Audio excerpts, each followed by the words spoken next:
What does it mean to actually choose your partner and to choose your relationship? This is a theme that's been coming up a lot in the collective. What does that mean to choose my partner?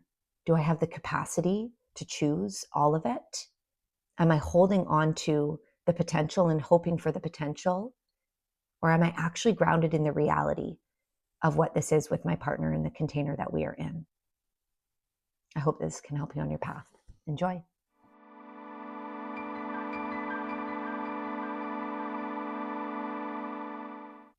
Okay, my friends, we are going to talk about two very important things when it comes to romantic relationship. And this has been a theme that has been showing up a lot in the work that I'm doing with women in my community, not only in our Empowered Awakening program, but also in one-to-one work with women.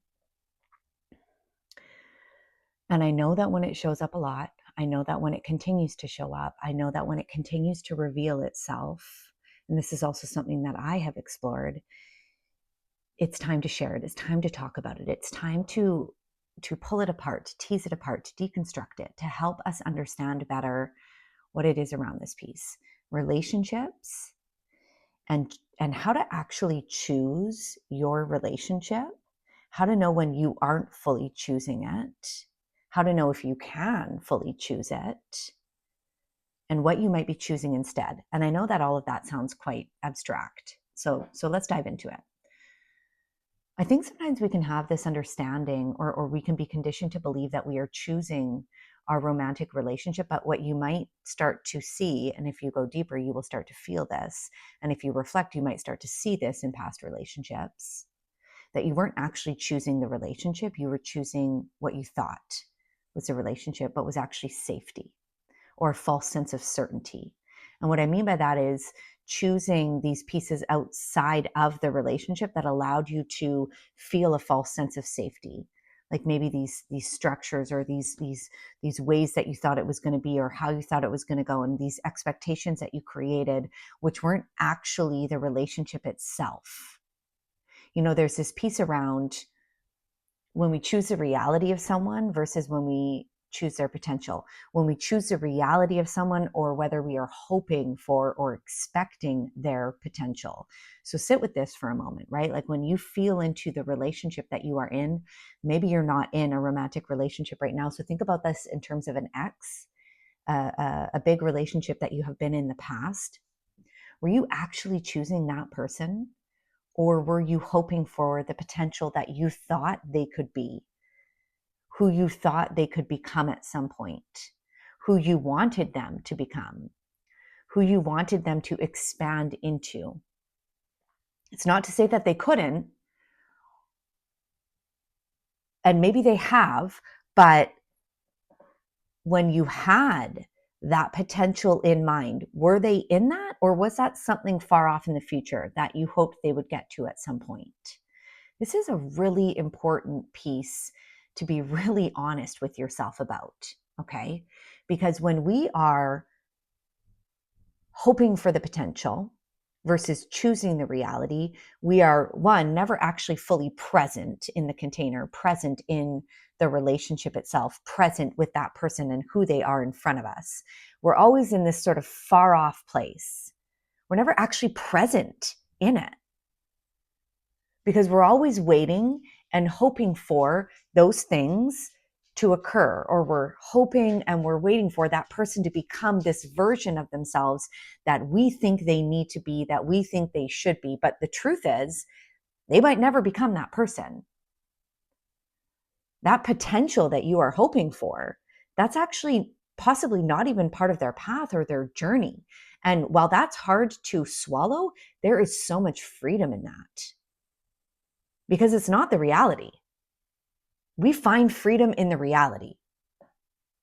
And so when we start to choose the reality, what this means to truly choose the relationship, to truly choose that person, you are choosing who they are right now in this moment, in all of their strengths and all of their challenges. You are choosing the pain. You are choosing the ways in which they make mistakes. You are choosing some of the not so great decisions they make, you are choosing their lack of awareness. And I want to pause here before I keep going on, because I'm not just saying this is a them thing. You also have all of this within you. You have your strengths, you have your challenges, you have your things that you see clearly, you have your things that you don't. You have your great decisions, you have your not so great decisions, you have your moments of deep love, you have your moments of triggers.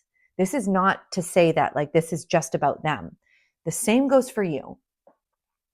And we should be doing like these are important conversations we can be having in partnership as well, if it's one that we choose to stay in with that partner that we choose to be in the reality with. That person also needs to be able to show up in the same way, choosing us fully, choosing you fully for all of it. And this is what it truly means to choose the container. You're choosing all of it in this present moment, not choosing it and saying, well, I hope that one day, not choosing it and saying, well, maybe this will occur, not choosing it and saying, okay, I'm okay with this, but I'm still, and it's not that we can't have expectations of the things that we desire, but you have to be willing to come to peace with, if that thing never happens, if that person never gets to that place, you have to be okay with that. You have to come to peace with that. That, in my opinion, is what it means to fully choose that person. You have to be, it doesn't mean that you can't desire to get to that place with that person or desire for them to be embodying these pieces, but to choose them is to release the expectation that it will. To choose them is to release the hope that it will. And again, it's not that we can't hope and like want ourselves to expand and grow to this place with our partners, but you have to be okay with it not, if it doesn't. And that's what I believe is to truly choose the container, is accepting that if nothing changes, I choose this and I'm at peace with this. That is a hard one. And this comes the next part. This is a really important piece, is your capacity. Because you have to know, you have to have an idea of what you are able to hold. What is your capacity to hold? And that's part of the choosing, is looking at this person and accepting them for where they are and that things might never change. And your capacity lies in saying, and I choose this and I will be in this and I will hold this. Doesn't mean that we're going to do it perfectly.